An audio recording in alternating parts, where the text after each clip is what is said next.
একাদশী স্মার্তগণ পুরুষোত্তম মাস বা অধিক মাস মল মাস বলে এই মাসে সমস্ত শুভ কার্য পরিত্যাগ করে থাকেন, কিন্তু ভগবান শ্রীকৃষ্ণ এই মাসকে পারমার্থিক মঙ্গলের জন্য অন্য সকল মাস থেকে সর্বশ্রেষ্ঠ বলে নির্ণয় করেছেন। তিনি নিজের নাম অনুসারে এই মাসের নাম পুরুষোত্তম মাস রেখেছেন।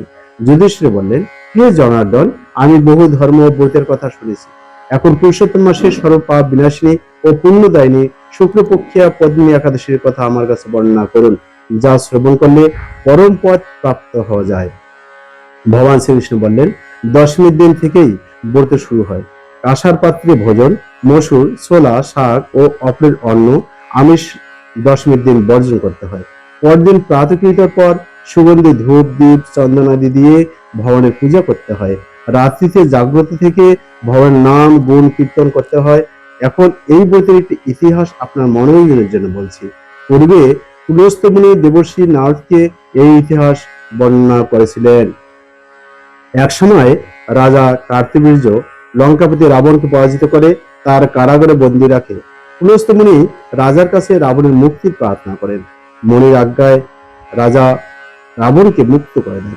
এই আশ্চর্যজনক কথা শুনে নারদ পুলস্ত্য মুনিকে জিজ্ঞাসা করেন, হে মুনিবর, ইন্দ্র সহ সকল দেবতা যেখানে রাবণের কাছে পরাজিত হয়েছিল, সেখানে কিভাবে কার্তিবীর্য রাবণকে পরাজিত করলো?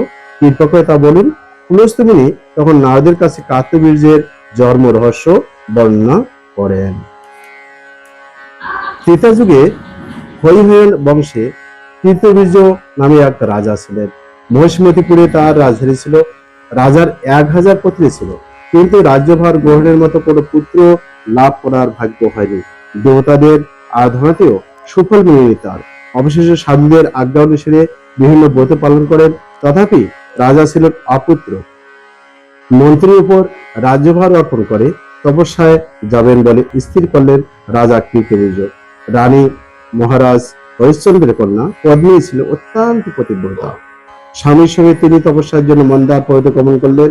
সেখানে তারা 10,000 বৎসর ধরে কঠোর তপস্যা করেন, কিন্তু তবুও কৃতবীর্য পুত্র সুখে বঞ্চিতই রইলেন।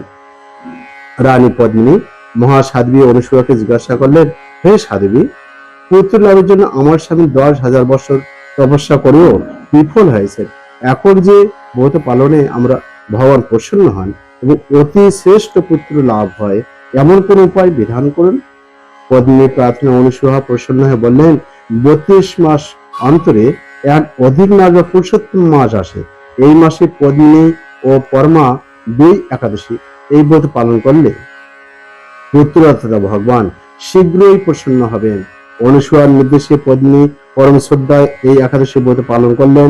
সেই ব্রতে সন্তুষ্ট হয়ে স্বয়ং ভগবান গরুর বাহনে আহরণ করে পদ্মীর সম্মুখে উপস্থিত হলেন। ভগবান বললেন, হে ভদ্রে, আমি প্রসন্ন হয়েছি। পুরুষোত্তম মাসের সমান কোনো মাস আমার প্রিয় নয়। এই মাসে একাদশী আমার পরম প্রিয়। তুমি সেই ব্রত যথাযথ পালন করেছো, তাই আমি তোমার ইচ্ছা অনুরূপ বর প্রদান করব। ভগবানের স্তব করে রানী বললেন, হে ভগবান, আমার স্বামীকে আপনি বরদান করুন।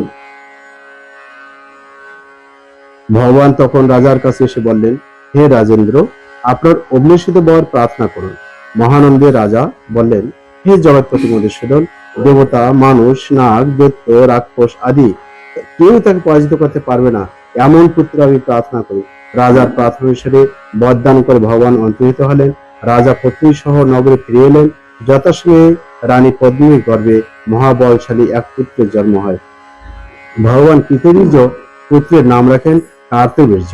ত্রিলোকে তার সমান কোনো বীর ছিল না। এই দশানন রাবণ যুদ্ধে তার কাছে পরাজিত হয়। শ্রীকৃষ্ণ বললেন, হে মহারাজ, এই ব্রত যিনি পালন করবেন, তিনি ভগবান শ্রীহরির পাদপদ্মে অহেতুক ভক্তি লাভ করবেন। শ্রীকৃষ্ণের উপদেশে ধর্মরাজ সপরিবারে এই একাদশী ব্রত পালন করেন। যিনি এই ব্রত মাহাত্ম্য পাঠ ও শ্রবণ করবেন, তিনি বহু পুণ্য লাভ করবেন।